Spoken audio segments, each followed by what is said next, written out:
Land of the free, home of the brave.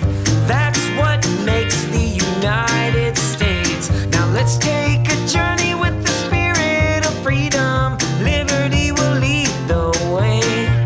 Let's take a star-spangled adventure. Star-spangled adventure. All the things you'd want to know about America's in this show. So come on, all you patriots, let's go.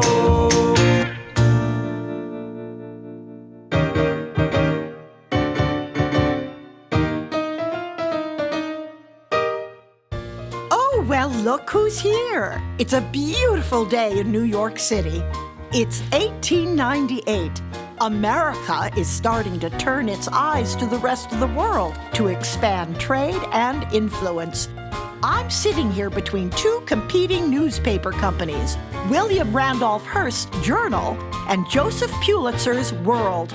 They are reporting world events, but sometimes they sensationalize the stories to sell more newspapers. Take a look.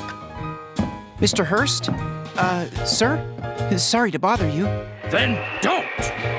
Well, you see, sir, the reporter you sent to Cuba, you know, about the revolt against Spain, he said the fighting there is not as bad as what we have been reporting in our newspaper. Tell him, send me the pictures. I'll furnish the war. Oh, right away, sir. Yes, I will. See what I mean? Sometimes you can't believe what you see or read. Hearst wanted to inflame the situation to increase his profits.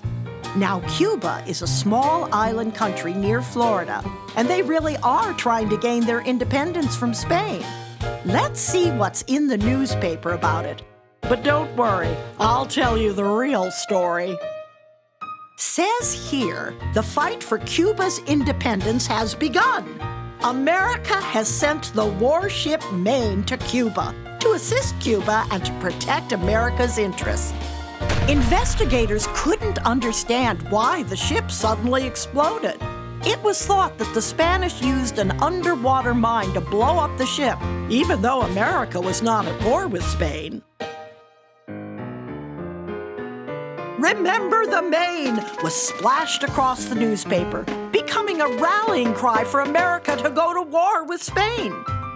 Many of the articles were misleading, and this kind of reporting started to be called yellow journalism. After building up America's naval fleet with new warships, Assistant Secretary of the Navy Teddy Roosevelt has announced his resignation to personally go and fight against Spain for Cuba's freedom. Teddy Roosevelt was a man of action. He headed to Cuba to lead his select group of mounted soldiers named the Rough Riders, along with the Buffalo Soldiers, an African-American cavalry regiment. Colonel Roosevelt? Captain!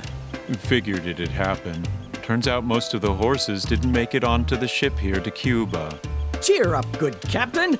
I wasn't counting on the horses to use the rifles anyway.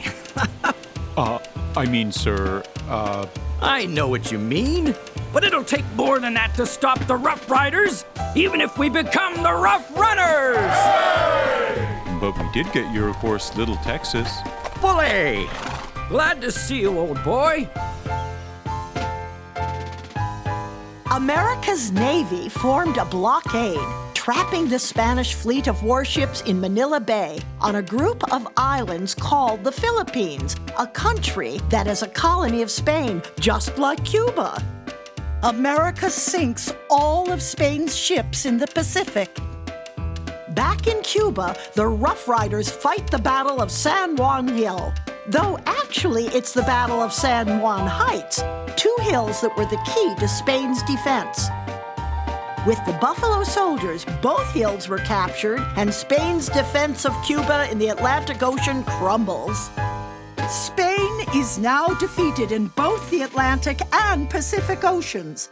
While perhaps the newspapers pushed America into this war, in the end, America ended up as a leader on the world stage.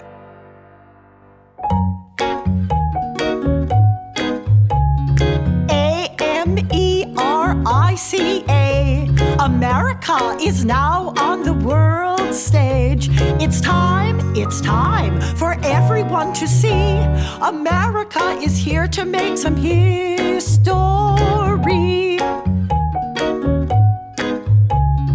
Didn't take long for us to see it grow.